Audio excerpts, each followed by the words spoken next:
Welcome to the Powerlifting and Power Ballads podcast, where we bring you a weekly dose of powerlifting news, tips, and training advice with a touch of 80s rock ballads. This podcast is presented by Team Rohr Powerlifting, your source of the most comprehensive coaching and meet day preparation. Here are your hosts, Josh Rohr and Laura Sturm. Welcome to episode 119, and welcome to Drew Cargill, our guest today. Hey. That's me. So, we're usually awkward. Yeah, we're usually awkward, but it's okay. Yeah. That's fine. I am too. I think I'm really good tonight. Yeah, Drew, start with this. Who are you, man? Who am I? Why are you important? Crap, I can't even tell you how to answer that one. Already getting me on a hard question. Honestly, just keep it simple. Andrew Cargill, or Drew Cargill, most people call me now, 20 years old. I've been powerlifting for about 7 years now. I think 7 or 8 years now. And since December 2015. I was about, crap, are we almost, yeah, that, all right, 7 years. Nice. I think the first comp was when I was 13 then. Crap, yeah. It's been a while then. Yeah. And so I actually have your lifter database pulled up here. You weighed it. So I just, this is funny to me. So I want to put it up here. Sorry, I didn't mean to interrupt your bio, but at your first meet in 2015, you weighed in at 50.6 kilos, which is 111 pounds. I was a small. What do you weigh now? I'm up to about 220 right now. So you literally are now double weighing in kilos what you weighed in back then, basically. Close, at least. I've gained a few pounds here and there. I mean, it's a little bit, it's more in my gut right now, but I've gained a few pounds since that meet back then. I think I remember that meet vividly. The more I think it was one of your meets. I think it was a state meet or high school meet. Yeah, it was a state meet. Yeah, I remember doing that with my dad back then, and that was a fun meet. Like, that was definitely one of the most memorable meets I've ever been to. Even 7 years ago, I can remember that meet pretty well. But we've got tiny pictures of me just occasionally pop up, and it's scary to look at, but it's cool to look back on every now and then. Yeah, you've come a long way. I think everybody kind of has a special place in their heart for that first meet. So. Oh yeah. You're going to remember that first meet no matter what. But yeah, I like to think I've gained at least a little bit since my first meet, just a little. Yeah.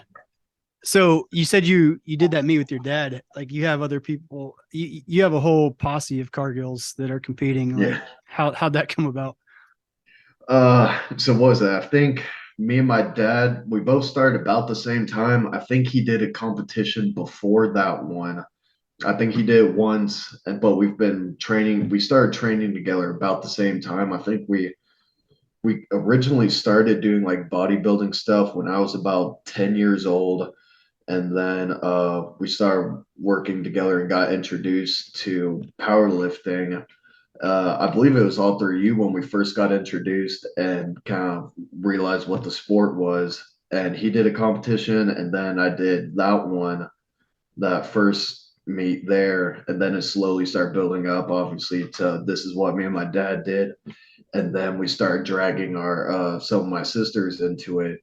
We've got one that's 100% committed. This is what she's doing, kind of the same level. She's probably past me and my dad at this point, but she's like actually doing it as a real sport. The other two younger sisters, they did 1 or 2 competitions.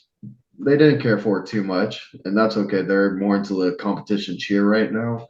But right now we've got 3 full-time, just always training Cargills at the moment. How many Cargills are there? 8 from what I know. 6. from what you know? What does that mean? There might be others. From the ones I've seen, there's 6 of us in the house. That is a very strange answer. Oh man. That was great. Do you remember how we met? If I remember us being at Chattahoochee I think it was called Duluth CrossFit at the time. I remember CrossFit Chattahoochee.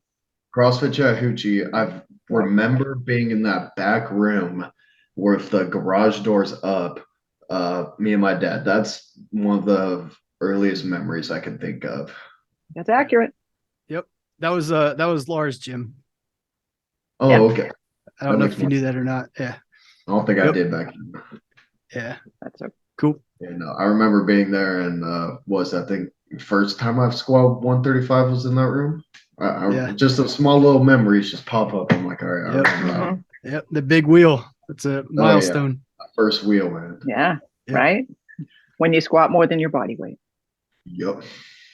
That was probably my body weight back then when that happened, but that's fine. Yes. Yeah, it probably was actually. I'm just looking at some of your meet results, and the first time you squatted 60 kilos, which is 132 in competition, you weighed in at 52.5 kilos. So you were actually 132-pound squat was actually over your body weight. So not trying to burst your bubble there, but that's actually a good thing in terms of pound for pound. But Yeah, I mean, I'm not gonna complain about scoring more than my body weight back then. That's okay by me. yeah. Yeah, no, I remember that was the first time I did in training though, was at that gym. Yeah.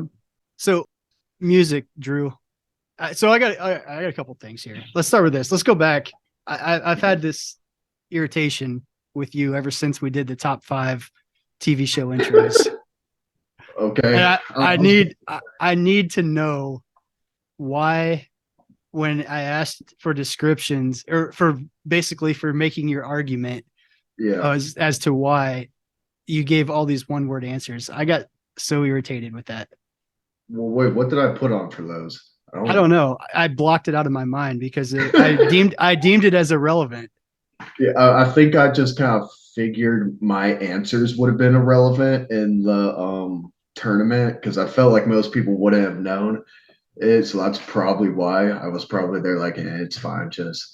Well, that's why you need to make a better argument, because if people don't know, like, you got to make your case, man. Like, yeah, I made it a couple. I think I made it like 2 or 3 rounds somehow. I have no idea how I even touched on the tournament, but I think I had a few people that knew it, and I had my back on that.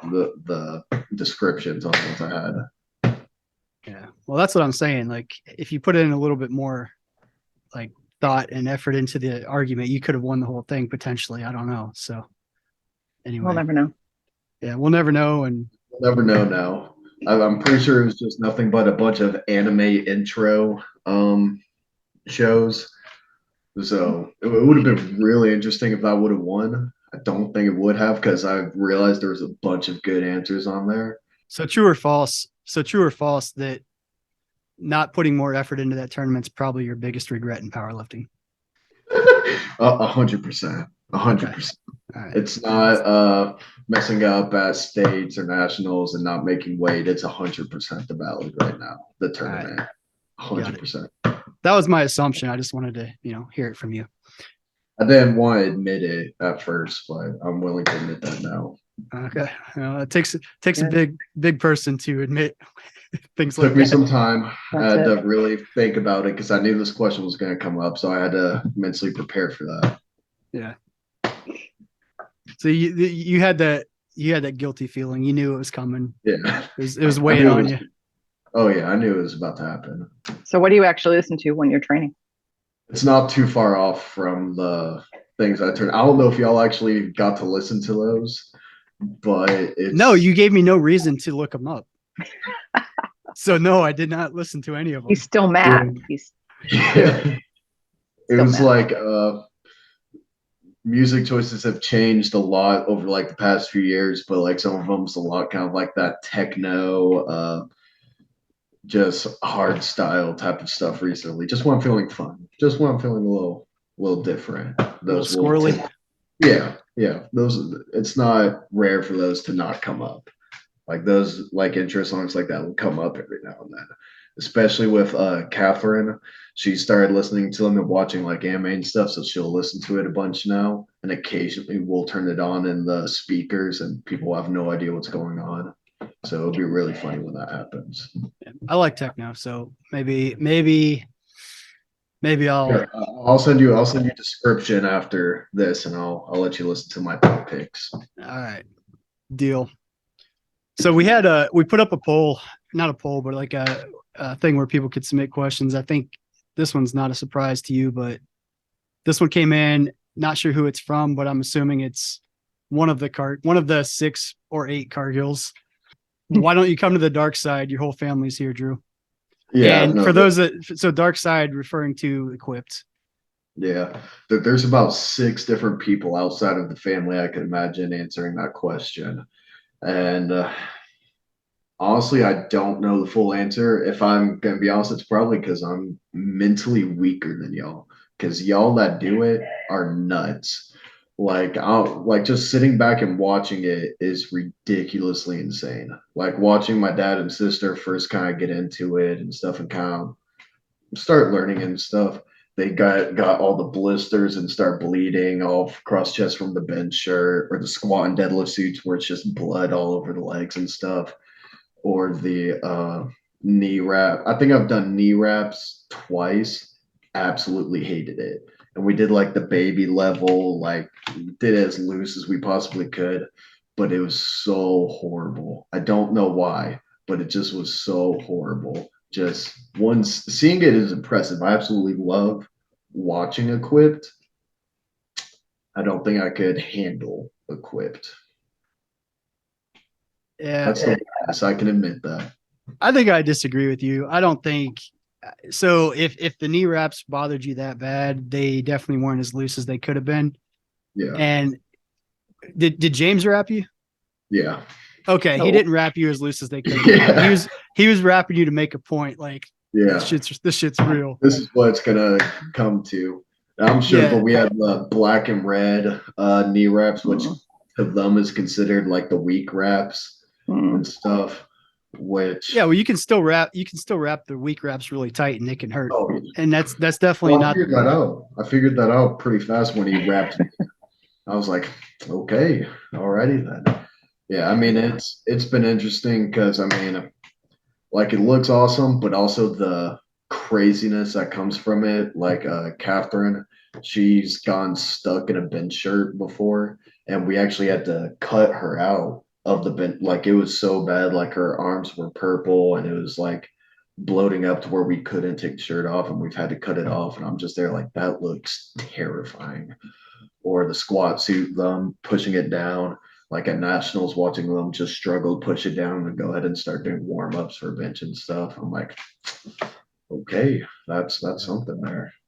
Yeah, I mean, we've been there, but I think you got to think too, though. That's the extreme. Like that's the doing it at the highest level, getting the absolute most out of it, and that's not where you start. So I think being around the crew that you're around, they probably just like threw you into like the deep end.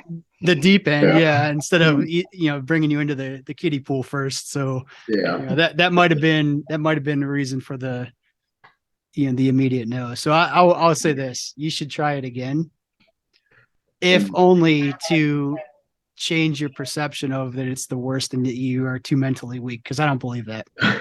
No, I do. I do think eventually in my life I will definitely do it without a doubt.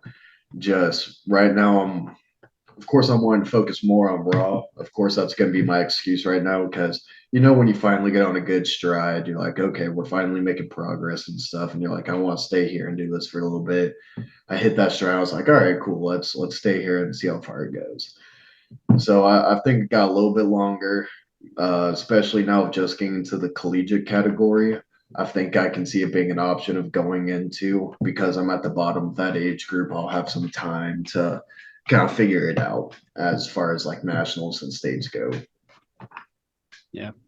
So speaking of the collegiate, where you're in college, you're competing at where are you at? Georgia State?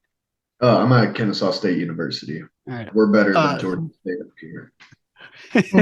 Okay, I'll leave it in. So what's it? I guess so. I started I started prior to college, I guess, but this is way back when. But that's kind of how I kind of really got into it. So what's the collegiate landscape like right now? Is it competitive? Is it something that is growing in Georgia? I mean, what do you think of the collegiate powerlifting landscape right now? So as of right now, I'm the vice president of KSU Barbell Club, and as far as as far as Kennesaw is going, we've made huge strides this semester compared to last year when I was here. We've gone our a whole bunch of members, like a lot more that are actually competitors that plan on competing more. We are currently trying to plan out our whole schedule for collegiate and state, as we're hoping to bring at least 10 to 15 kids to nationals this year. And for on our end, that's huge. Like that's an insane number, especially to me, because whenever I've gone nationals, I might have known one or two people that are going there. It's not like I was working with them. So to think that we're going to bring about like 10 or 15 kids to nationals is such a huge deal to me and the club. Like we're going to be bringing a squad, a bunch of buddies, everybody that knows each other, and it'd be a great experience for everyone. So Kennesaw, I think we're on the verge of making a huge jump, is becoming a huge powerlifting like team and bringing full squads to the state, and if not the nation. Then as far as the state of Georgia, I think it's grown insanely over the past probably 2 to 3 years. Over the past 2 or 3 years, like you can notice a spike in the age groups for competitions. Holiday Havoc just happened this past weekend. It almost looked like half of the people there were in the junior collegiate category or the high teen two, teen three. And whenever you talk to them, you can tell like are they're involved with their clubs. Like I know Georgia State has a huge club going on. Georgia Tech's had a huge club for several years now. UGA has a huge club. Georgia Southern's growing insanely. It's a Within the past 3 years, I feel like it's grown just such to an insane number. And right now, the colleges are trying to talk more and more like, how can we make this bigger? How can we make it better? How can we be as big as Wisconsin, Louisiana, Texas? How can we have these 100 people meets and stuff? So we're trying to talk about more ways getting it even bigger beyond that point, and not just being like just a club, but being a actual considered sport amongst Georgia, because it hasn't exploded yet in Georgia yet, but you can tell it's gotten so much bigger after the past few years. Just because everybody's like, especially once you get out of high school and are done with like football and stuff, you're kind of having to look at what's next. And I think this is just one of those great sports that you can always go to and it's going to be good too. And I think a lot of people are starting to really notice the sport as a whole, that it's a actual big thing, and starting to respect that more amongst the college level.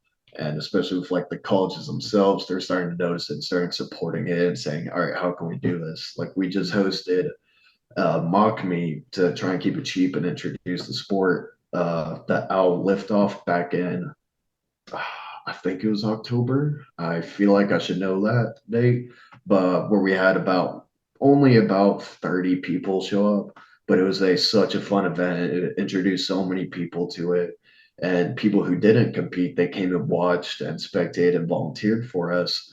And so now everybody that did compete or volunteer and were there to watch, they're like, all right, we need to sign up for a meet now, because they're like seeing that environment, just seeing how fun it is to go out there and max. Everybody's like, all right, we gotta be a part of this now.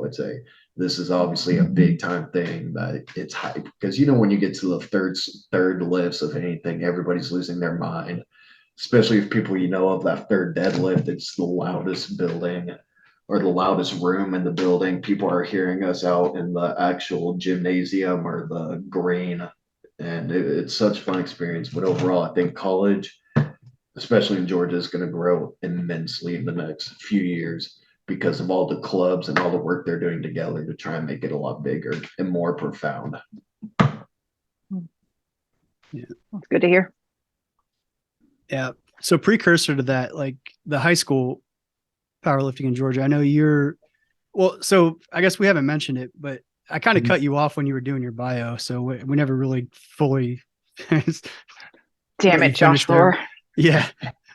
Anyway, but so you are a meet director. You run meets in Georgia, and Yes, sir. you have a registered club, Valhalla Performance. Is that what the actual registered club name is? Yes, sir. Valhalla Yeah. So, Performance. yeah, do you want to talk about, I guess, that a little bit? Like a couple things. Like, how'd you get into running meets?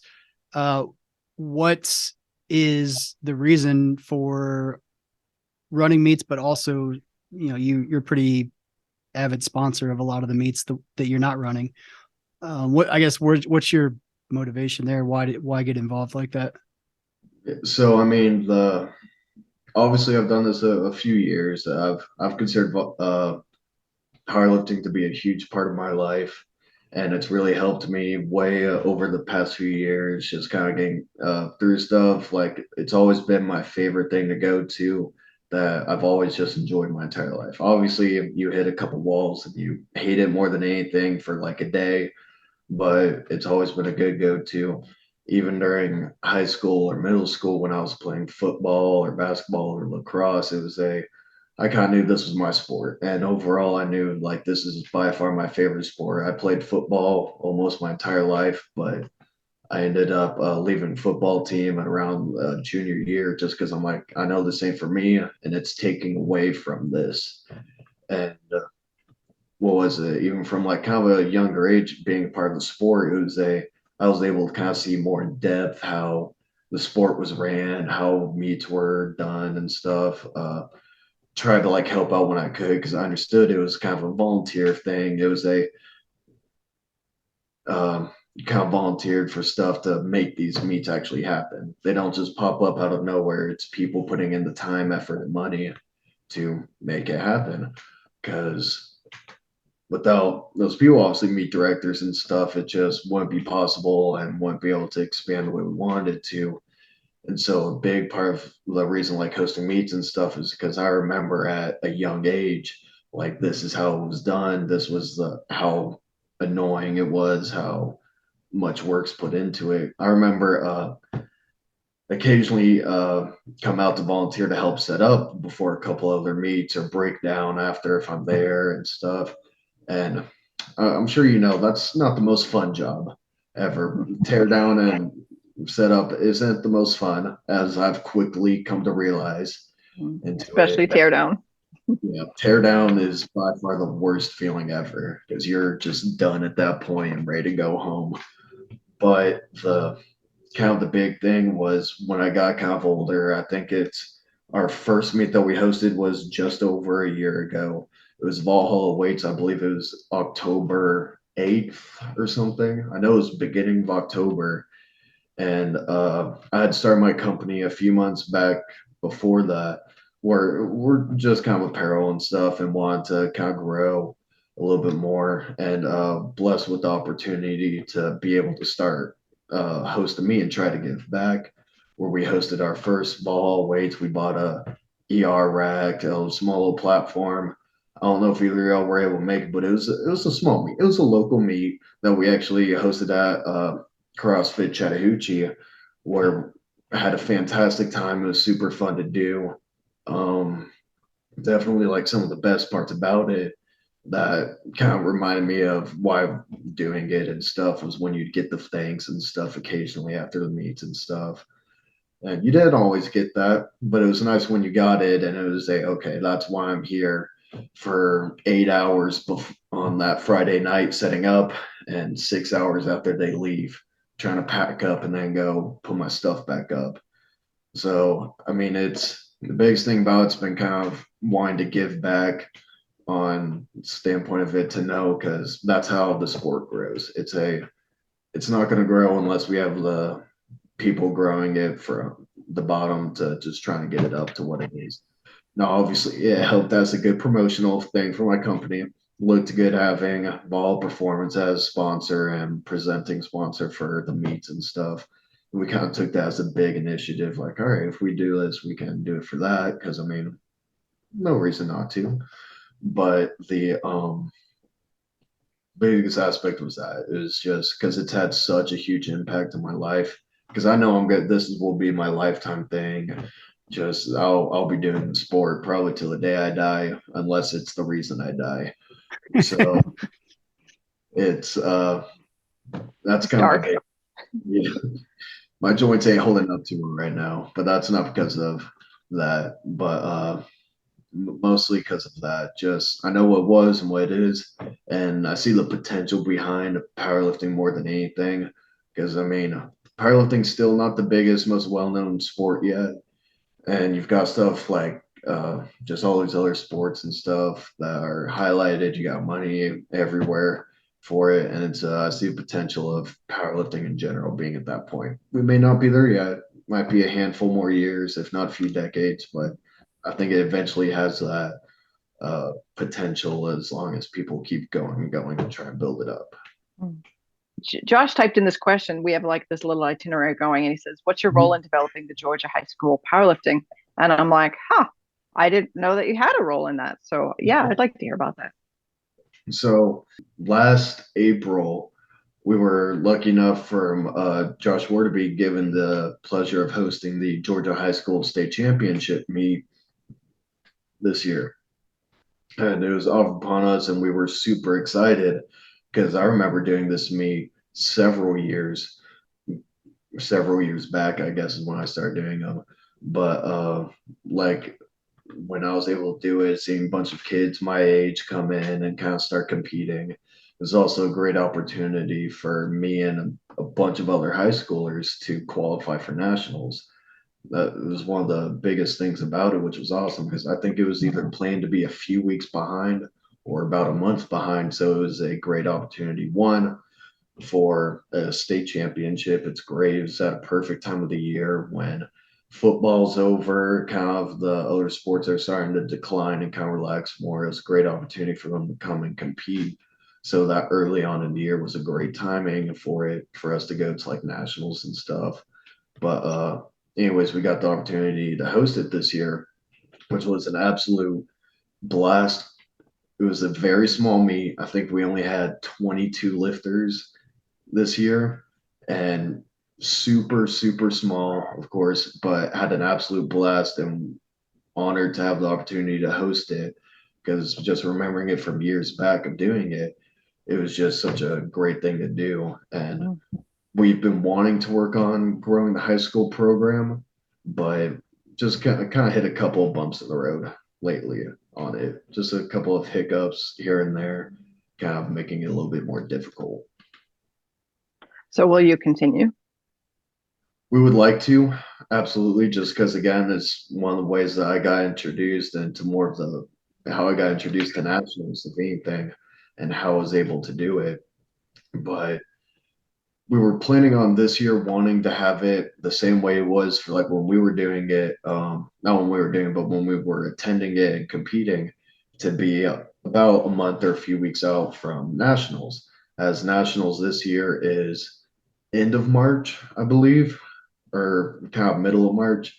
So we would love to have it that same kind of concept about a month or a few weeks behind, but with kind of some other things with where states lined up this year and kind of where schools are right now. It's kind of hard for us to do that. We thought it would have been a great opportunity to kind of do it at states or during states. Didn't exactly work out, which we understand, but it was a big goal of ours to kind of have a setup like that, where it was a month out from nationals or something, where you were able to kind of come in, qualify. And it wasn't even just being able to hit a qualifier, but it was also to get that time on the platform. Because anybody knows you go on the platform, it's a completely different experience than hitting a max in a commercial gym or just any other gym. So I always remember that being just a great opportunity and time to come back on the platform and qualify if I needed to. And the big thing was, I believe I always remember it being one of the cheapest meets in Georgia because it was introducing a bunch of kids to the sport. It was a great opportunity to bring them in. And that's something as one of the high school coordinators is what we want to do. I believe this year I think we did $70 for registration, which even for us, we were wanting to get it cheaper. Naturally, it's a little bit harder, but one of our long-term goals is as Valhalla Performance as presenting is, we want to get it almost down to free for any of the competitors coming down. Obviously, with that, there's a bunch of underlying things of, all right, how do we venue, how do we get people and stuff. So naturally, it'd be a high volunteering thing to make it happen, which normally is pretty hard. I mean, just finding stuff has always kind of been a hard thing, but that's for anything. There's no excuse behind that. But a long term goal of ours is to get the high school meet as cheap, if not free, to introduce these kids to it. All that they have to get is a $40 membership. They can compete in the beginning of the year, then they have the rest of the year to decide if they want to compete again. And say introduce it to them early in the spring. They'll have the summer, and obviously once you get to the fall and winter, you've got football, wrestling, and stuff. But on my end, it was always just a great idea to have it there then and kind of cheap as possible as a great, hey, come on, introduce yourself to the sport. Let's get into it type of thing. And just kind of been a little difficult here and there, especially in the state of Georgia, just because of we're a very football oriented state, which I understand. A lot of football coaches don't like it when we try to come in and take some of their players. So I get it's good. It's a little difficult, but it kind of is what it is. It's a goal we'd still like to do and try and get it much larger. Yeah. I love that you're in at that level and trying to get the youth involved, because that's the future of the sport. You know, that's where you came from, and that's the future. And some of these youth right now are crazy strong, so I'd like to get them in. Yeah. So if you were to project yourself like 20 years in the future, so the 40-year-old Drew now, like where are you in powerlifting and where do you hope to be? Hopefully still able to compete.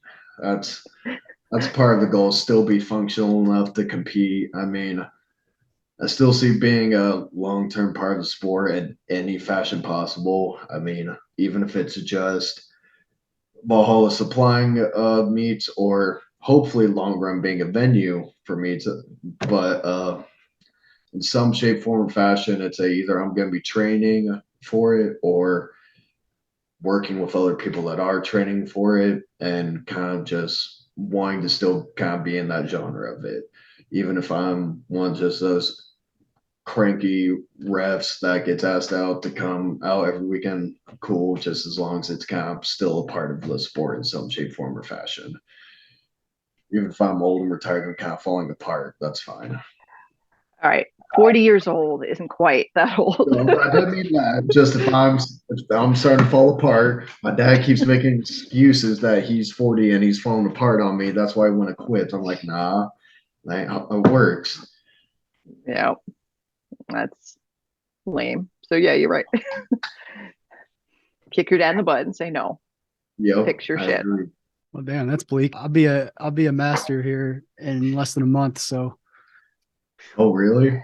Yeah, I turned 40 next year. So as of January 1, I'm a master. That's always been a weird thing to me. That's the year of, but yeah, rep. That's awesome. Yeah, it's moving on up. Yeah. That open to masters, I'm sure, is the nicest thing. So what are your overall thoughts on the state of powerlifting currently? Like, are you happy with the direction it's going? Do you think, I'll just leave it open-ended. You can answer how you want. I mean, in the past year, it's grown to be pretty interesting on kind of what's going on overall. You've got a new federation that's opened up for the IPF going on, and you still have USAPL functioning.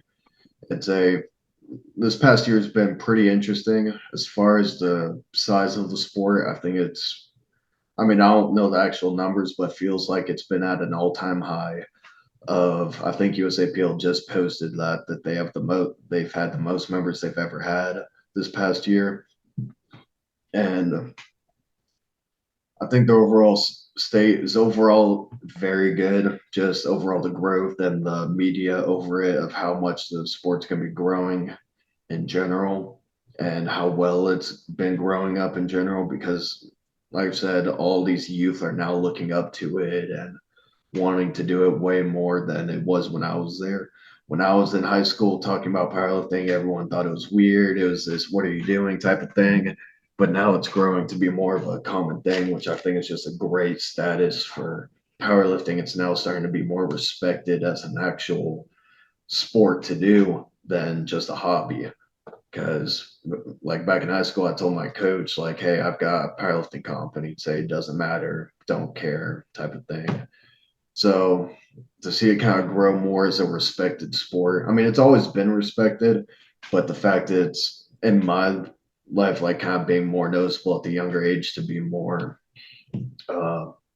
respected from coaches and stuff is always like better to see. And overall, I think it's been good. I think overall, as of now, it's been really good and kind of going to grow to a much greater level in the next years. All right, I got a powerlifting situation for you, Drew. It's not on this little itinerary, so you got to think on your feet here. All right. The situation is you can decide your legacy right now. So when all's said and done, when Drew's a, old broken down 40-year-old, how do you want to be remembered most?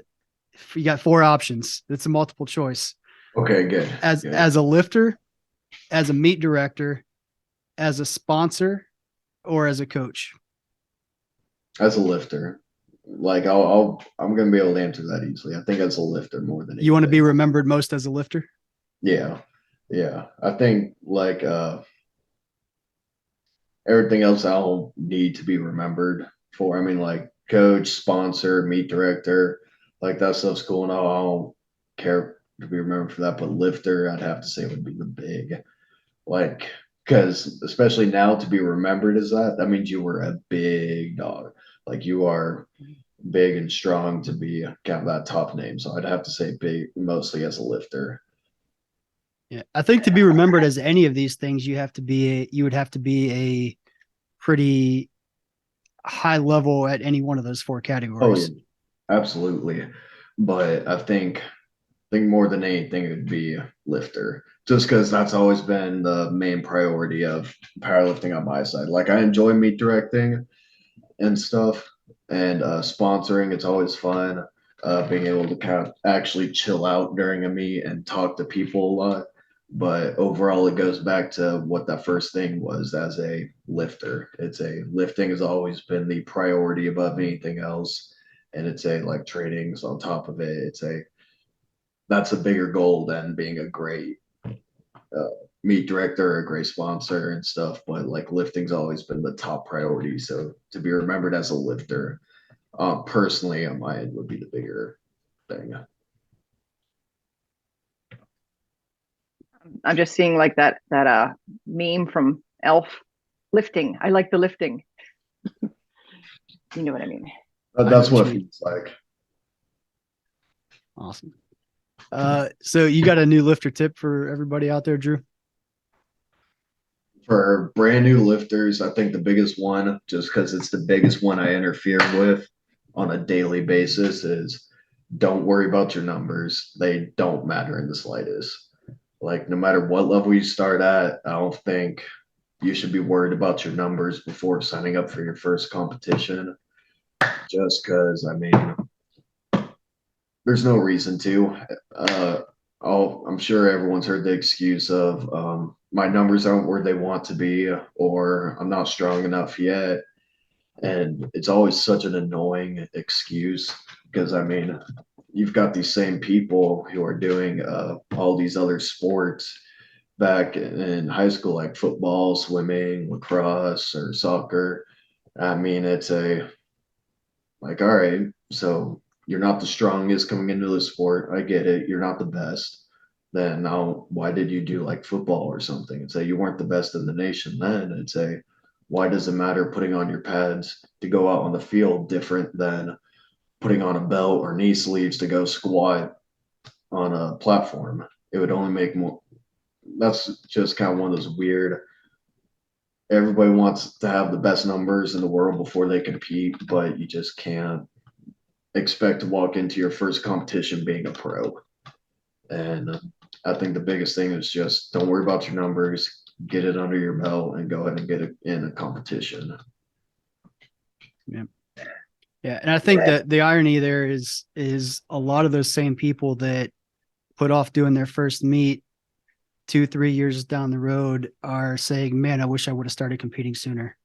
That's probably the thing I hear the most from people is, their biggest, I don't want to say biggest regret, but like, it is definitely one of those things that comes up very often. I wish I would have started competing sooner. Or it's imagine if I started 4 or 5 years ago. It's well, people were telling you to. It's I don't know. But definitely, I think it's just that worrying about your numbers is the least of your concern when competing, personally. So I have one more, just kind of open ended. Like, where do you go from here? Like, you're 20, you're involved in your collegiate team, you're running meets, you're sponsoring events, you got your own company. Like, what's the long-term plan for Drew Cargill? So to start off is to finish college. I'd like to finish this and do well these next few years and get through it. As far as past that, during college, it's a big goal of mine to grow my company Valhalla out into several different kind of genres amongst the fitness realm and try and make it a bigger, more profound company so that that's something I can work off of and work on past college and kind of have it self-employed through there would be a huge goal of mine.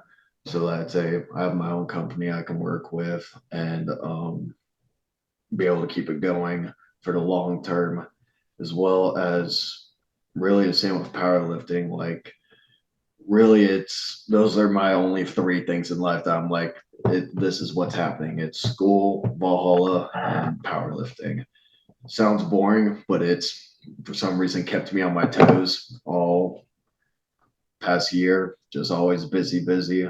So, I mean, really it's getting to a high level in powerlifting. Like, I'd love to long term they introduced the pro series, love to be able to earn a pro card, like something like that. You always hear about the IFBB pros and they get pro cards and stuff. Now it's introduced to powerlifting. That's such a big deal. And now that's there. It's like, hey, all right, I want a pro card. Like, that's never something I've really thought of, but now it's out. It's like, all right, I want a pro card. And obviously continue past even after getting one, but getting a pro card, continuing the powerlifting journey throughout, and overall just kind of growing powerlifting as a whole. Because again, I see this as a part of my life heavily and want to keep it as a part of my life. So boring, blunt answer is kind of keeping it powerlifting ball, to be honest. Well, where can people find, I guess, you or more about Valhalla? If somebody wants to order some apparel, where would they go? They would go to reachvalhalla.com or check out our Instagram, Valhalla.performance, where we just got our brand new drop in that should be out in the next few weeks. What's so special about the new drop? It's we got my boy RJ made us some new logos for the company where we've been doing for a couple of things, but this will be our first actual drop with the brand new logos.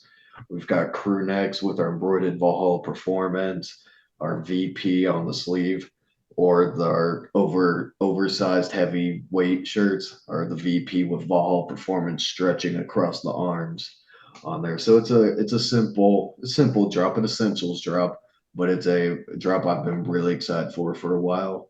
And as well as our next drop coming already being planned, it's going to introduce some more like graphic tees and more kind of fun designs that I'm getting more and more excited for the closer we get to it. Nice. Very cool. I'll be sure to check it out. Got you. We'll make a post soon about it. Nice. It's funny. I actually was looking. So I had a daughter in August. I was looking at some of the old pictures, and actually the shirt I got from you, the Valhalla shirt, the old gray one, I was wearing that like the not the day she was born, but like the next day. So like all the pictures of her like real tiny, I'm wearing the Valhalla shirt. I thought that was pretty. Oh, that's awesome. That makes me so. Yeah. If she needs a shirt, I got you. All right. She's sponsored. Yeah, she's sponsored already. She'll already be Right. sponsored. She's already doing better than me. Size 3M. Yeah. Awesome. I'll get a custom size. That's fine. I'll make a Awesome. custom one just for her. Nice. All right. That's Nice. public record. I'll hit you up on that. You can hold me to that. I'll make sure it happens. All right. Deal. Cool. Anything else, Drew? You want to mention? Anybody you want to thank or complain about? Overall, one biggest thing is want to thank my dad overall more than anything, because he was the one that really introduced me to everything, literally everything I've done. He's been able to introduce me and kind of hold my hand through and demonstrate for me powerlifting, business, schooling, and stuff. He's been able to help me out on everything I could possibly imagine and more, and couldn't be more thankful for that and grateful. Of course, mom always helping me out, making sure dad stays in his place and make sure he doesn't go crazy. That's helped me out a little bit on that end. But huge thanks to them, and overall huge shout out to KSU Barbell, because I know my president's at my door listening in, making sure I shout them out. So Are they on social media? Yeah, KSU Barbell's on social media, TikTok and Instagram. I think it's just KSU Barbell. Good deal. All right, man. Well, I appreciate you being on. I think it's nice to have, I guess, I say fresh blood in the sport that's kind of picking up the taking the baton and running with it, with running meets and things like that. I mean, hell, you're 20 and you've already ran a couple of meets. I think that's not the norm, but I think it's very good for the sport. Yeah, well, I appreciate that. I appreciate y'all having me on here. This was super fun. Awesome. Well, open invitation. Anytime you want to come back, you're welcome. Of course. We'll have another debate about my music choices here soon. Yeah. Maybe you'll make better arguments. We'll have 2 words next Yeah. time. 2. This is awesome, or this good. Yeah. There you go. All right, man. Well, I appreciate it. Drew, is good having you. And everybody out there listening, don't forget to follow us on Instagram at PL Ballads Podcast. And if you have any questions, comments, concerns, topics you want us to discuss, you can shoot us an email at plballadspodcast@gmail.com or check out the link in our bio. We'll catch you all next week. Later. I know.